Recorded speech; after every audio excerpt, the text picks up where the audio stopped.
High hello welcome Soma lifestyle. আশা করি তোমরা সকলে খুব ভালো আছো আর আমিও ভালো আছি। আর এখানটা বসতে হলো, আমার চার্জ নেই, চার্জে বসে আমি ভিডিও করছি। এই দেখো, তো যাই হোক, শরীর ভালো আছে, তোমরা সবাই সবার জায়গায় কেমন আছো জানিও, সবাই যেন খুব ভালো থাকে। এই রিলেটেড কিছু কথা। সর্বপ্রথম কিছু কর্তব্য, দ্বিতীয় কিছু পেশেন্স, তৃতীয় ডিপেন্ডেন্ট, 4 নম্বর গাইডলাইন। এইসব রিলেটেড কিছু কথা। কথাটা হচ্ছে ওল্ড ইজ গোল্ড। বয়স্ক বাবা মাকে নিয়ে কিছু কথা বলতে চাইছি। আমাদের কাছে তো আমাদের বাবা মা ঈশ্বর, তাই তো।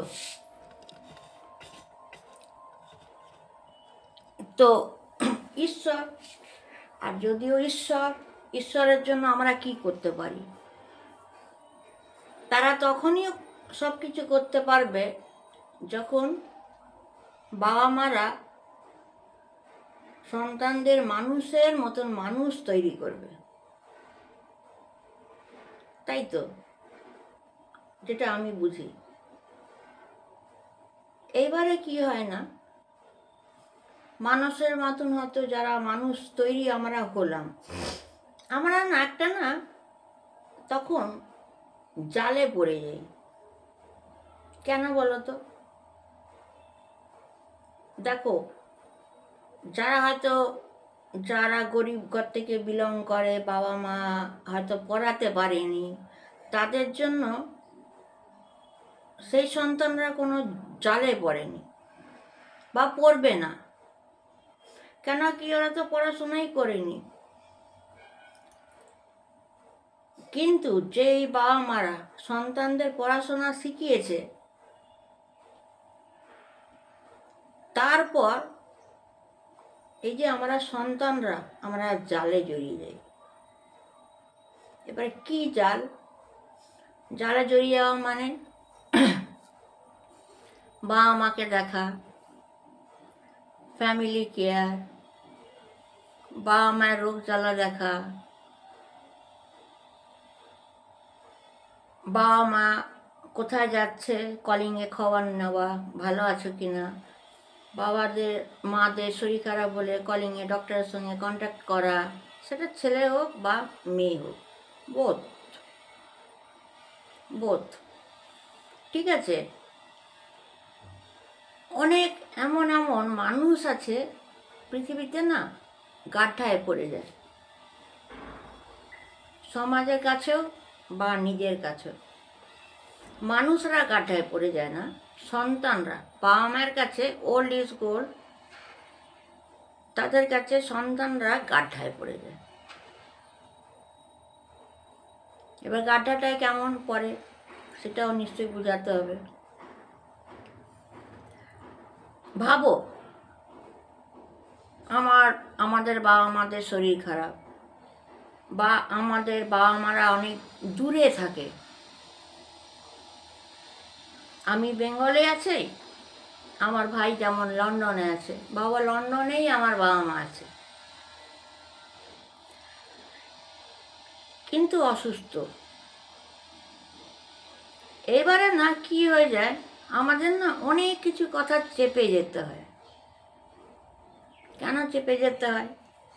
আমরা তখন ভাবি, যদি বাইরে থাকে বাবা মা, তখন খুব চিন্তা করে বাবা মাকে সব কথা আমরা বলি, যাতে বাবা মাদের অসুবিধা না হয়, মেন্টালি ডিস্টার্ব যেন না হয়, স্ট্রেসে যেন না যায়, ডিপ্রেশনে যেন না যায়, যেন এটা না হয় মা বাবা খেতে পাচ্ছে না কথা শুনে, রাত্রে ঘুম হচ্ছে না কথা শুনে।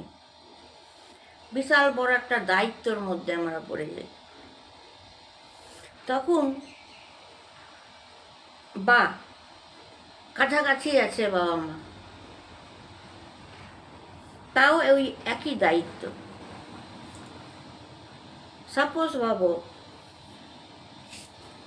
এই যে বিয়ে হয়েছে, আমি বিয়ে হয়েছে শ্বশুরবাড়িতে এসছি,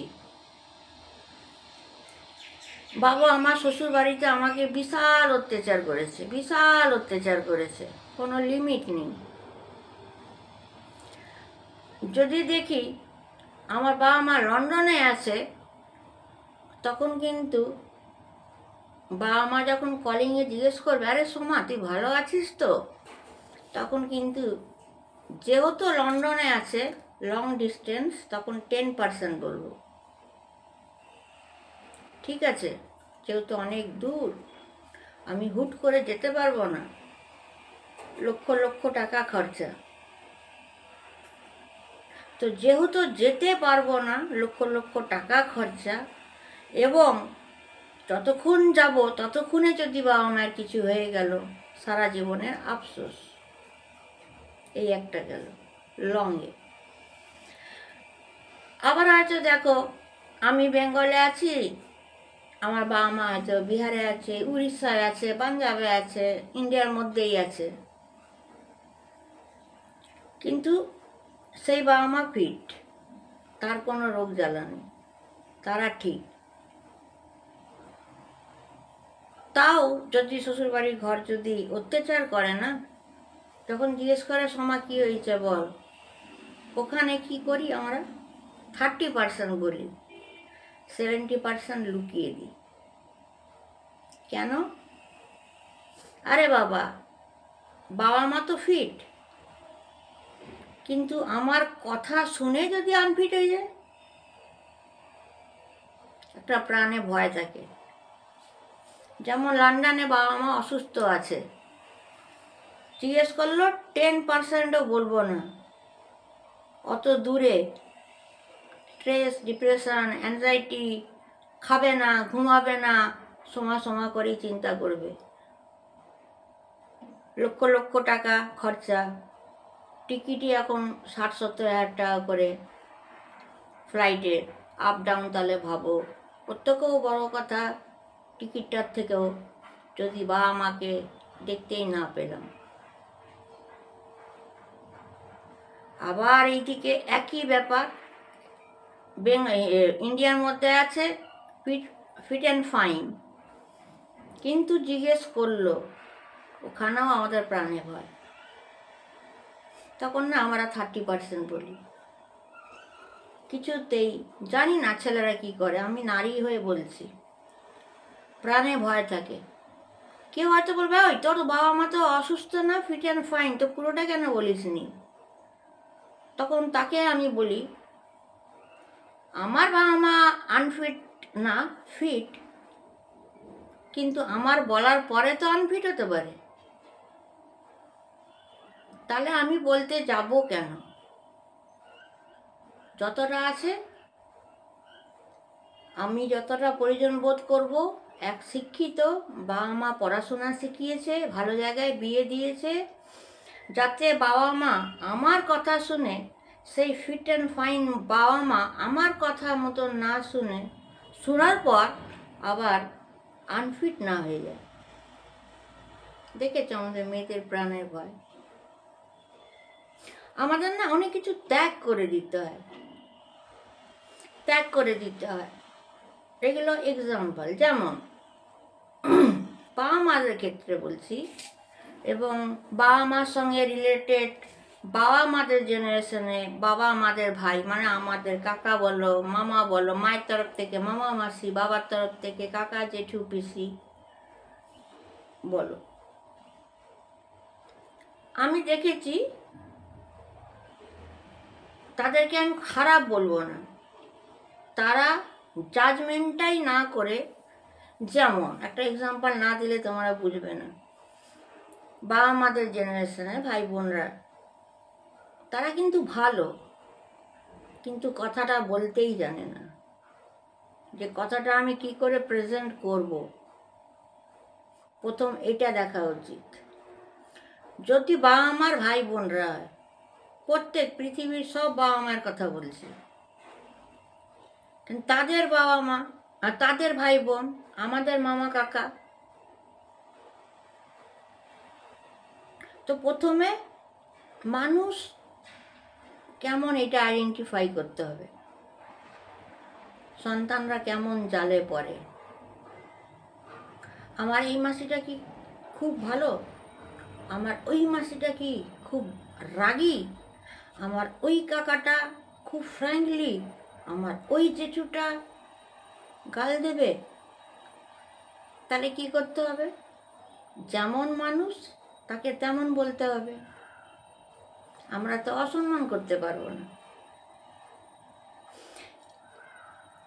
সাপোজ একটা মাসি আমার খুব ফ্র্যাঙ্ক, একটা মাসি খুব রাগী, সেও ফ্র্যাঙ্ক, কিন্তু সাপোজ আমি আনম্যারিড, আমার বিয়ে হয়নি, আমি কাউকে প্রেম করছি, কিন্তু যেই মানুষ খুব মাসিটা ফ্র্যাঙ্ক তাকে সব বলছি, ও মাসি আমি এই ছেলেটাকে প্রেম করি, এর নাম রাম, এ বিজনেস করে, ওই করে, সেই করে, পুরো বলে দিলাম, আইডেন্টিফাই করেছি, বলা যেতে পারে।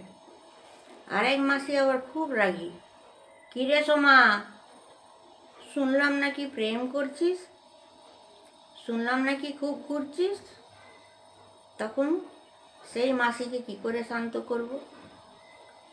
এক্সাম্পল সব দিচ্ছি, কখনো অসম্মান করব না যা তা বলে। তখন সেই মাসিকে আমাদের কি বলা উচিত? মাসি গো, কে তোমাকে বলেছে গো? তুমি ভাবলে কি করে আমি যদি প্রেম করি তোমাকে বলবো না? অবশ্যই বলবো। আরে প্রেম যদি করেই তাহলে বিয়ে তো হবেই, আর বিয়ে যদি হয় তুমি তো দেখতেই পাবে, তুমি তো মাসি, মা, তোমায় বলবো না? সেম ওরকমও পিসি, দুই পিসি, এক ফ্র্যাঙ্ক এক এরকম, সেমটাই বলবো। বা ধরে না এই পিসির শরীর খারাপ, সেই মাসির ফিট অ্যান্ড ফাইন, ফট করে একটা কোনো স্যাড নিউজ এলো, ওপরে যাওয়ার স্যাড নিউজ না, কারোর একটা ছোট্ট অ্যাক্সিডেন্ট হয়ে গেছে, কারোর বুকে ব্যথা উঠেছে, যে পেশেন্ট তাকে কি বলবো? পুরোটা খুলে বলে দেবো? সে তো সঙ্গে সঙ্গে নরকে চলে যাবে, স্বর্গে চলে যাবে না। যতটা দরকার অতটা বলবো। মাসি প্রথমেই দেখবো শরীর কেমন আছে, দেখবো কি রিপ্লাই দিল। ভালোভাবে যদি রিপ্লাই দিল তাহলে সেটা সেইভাবেই থ্রো করব। মাসি জানো গো, আমাদের ফ্যামিলির এমনি মানুষটা, ও এমন কিছু না, ব্যান্ডেজ ফ্যান্ডেজ করে রেখেছে, ও একটা ছোট্ট অ্যাক্সিডেন্ট হয়েছে। হ্যাঁ কি? আরে বাবা ছোট একটা অ্যাক্সিডেন্ট, তোমাকে বললাম তো, তাও তো কী যে বলি তোমায় মাসি, এই জন্যই তোমায় কিছু বলতে চাই না। এই হলো নাটক, যেহেতু অসুস্থ, কিছু না, ডাক্তার দেখিয়েছে, তাও তোমায় বলে দিলাম, এরকম সিঁড়ি দিয়ে পড়ে গেছে, লাগেনি, তোমায় বললাম, গাঠায় ফেললাম না। ওই যে বলেও দিলাম, দিয়ে আবার ঝাড় দিলাম, যেটা আমি আমার সোনামুখী মমকে বলি, ঠিক এই টাইপের। আরেকদিকে আরেক পিসি হয়তো ফিট অ্যান্ড ফাইন, কিন্তু বাত আছে, হাটে হয়তো একটুখানি ব্যথা করে, মেবি হাই প্রেশার, তাকেও কিন্তু কিভাবে বলবো? এইটাকে যতটা বললাম ওর থেকে একটু বাড়িয়ে বলবো, বেশিটা না, একটু। জানো গো মাসি, জানো গো পিসি, অমুক মানুষটার এইভাবে অ্যাক্সিডেন্ট হলো, কী যে হয়, কেন যে ড্রিঙ্ক ফ্রিঙ্ক করে ঘোরে, এই কেন কি সে এটাকে সহ্য করে নেবে, হজম করে নেবে। তো কতটা দায়িত্বের মধ্যে আমাদের থাকতে হয়। তারপর নিজের জেনারেশনে তো ভাই বোনদের আসা যাওয়া, মাসি পিসিদের আসা যাওয়া। আবার অনেক বাড়িতে দেখা যায় যে ঘরে ভাই বোনের ঝগড়া, মানে ওল্ড ইজ গোল্ড, আমাদের বাবা মায়ের জেনারেশনে। হ্যাঁ, হয় না এক ভাইয়ের সঙ্গে এক বোনের বেশি মিল তো সবাই থাকে, 19-20 হয়। আবার অনেক অনেক অনেক কিছু হয়তো পছন্দ করে না, প্রত্যেকে তো প্রত্যেক লাইফস্টাইল একা থাকে না, মানে এক থাকে না, ভ্যারাইটিস থাকে। সাপোজ বাবা কি একটা ফ্যামিলিতে 6টা ভাই বোন আছে, দেখা গেল 6টা ভাই বোনের মধ্যে দেখলাম 4 ভাই বোনের খুব মিল, আর যে 2টো ভাই বোন আছে ওদের সঙ্গে তেমন মিল না। গাড্ডায় পড়লাম আমরা। এবারে বলো কেন? এটাও প্রশ্ন। সাপোজ আমার মেয়েকে বিয়ে দিচ্ছি, ওই 4 জনের মধ্যে হয়তো ওখানে আমার বাবা আছে, মা আছে। যদি বলে দিল বাবা মা তোর ওই পিসিটাকে ডাকবি না বা ওই মাসিটাকে ডাকবি না, কি করব? কি গাড্ডায় পড়লাম। বা ওই 4 জনের মধ্যে বলে দিল একটু ভারী গলা করে, দেখে নেবো তোকে, তুই বিয়েতে ডাক না, আমার চেয়ে খারাপ কে হবে রে? আমার ভাই আমি চিনি না, আমার বোন আমি চিনি না, ডাক দেখি তুই, তোর গর্দানি উড়িয়ে দেবো। যা বাবা, কেমন জড়ালাম, সন্তান জড়িয়ে গেল। কেন কি দেখো, টাসেলটা তো তোমাদের, তো ক্ষতিটা আমরা কি করলাম? কিন্তু ওখানেও আমাদের বাবা মার মুখ চেয়ে না অনেক কিছু স্যাক্রিফাইস করে দিতে হয়। এবং হয় স্যাক্রিফাইস করে দাও, আর যদি দেখো বুঝিয়ে শেখানো যাবে, হয় না ছোটোবেলায় বাবা মা মানুষ করে, বয়স হয়ে গেলে আমরা মা বাবা হয়ে যাই। বোঝাও, জিনিসটাকে ক্লিয়ার করো, পরিবার কাকে বলে। বাবা মা তোমাদের জেনারেশনের ভাই বোনরা কেন এরকম করছো? আমার জেনারেশনে আমি বলবো ওই দিদি তুই এরকম কেন করছিস, ওই ভাই তুই এরকম কেন করছিস, তাকেই বলে ফ্যামিলি। এ না একটা কাজিন ভাইকে বললাম এই আসবি, একটা কাজিন ভাইকে বলবো ওই তুই এলে, আমার চেয়ে খারাপ কেউ হবে না। এবারে বলে তো দিলাম, কিন্তু কেন বললাম? বা আমার কথাটা তুললাম না। যে 4 ভাই বোন আগের থেকেই যে আমাকে বলে রেখে দিয়েছে, এবারে বলো কি বলবো? বা আমার সম্মান ডুবাবো? নিশ্চয়ই না। তখন নিজের উপরে বন্দুকটা নিয়ে নিতে হয়। কিন্তু খুব কষ্ট হয়, একটা ভাইকে ডাকছি, একটা বোনকে ডাকছি, কিন্তু আর একটা ভাইকে বোনকে ডাকতে পারছে না, বা একটা মাসি পিসিকে ডাকতে পারছে না।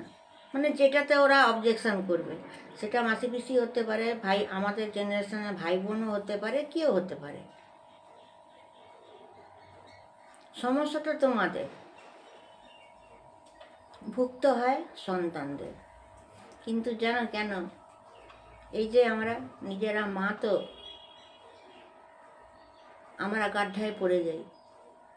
বাবা মার মান সম্মান চলে যাবে আমি যদি বলি তুই আসিস না, নিজের ঘাড়ে তখন নিয়ে নি, হ্যাঁ তুই আসবি না তো, তোর মতন ফালতু কাউকে দেখিনি, বলে দিলাম। বা মাসি থাকলে হ্যাঁ মাসি তুমি এসো না তো, ও আমার তোমার জানা আছে তুমি এলে কি করবে, XYZ।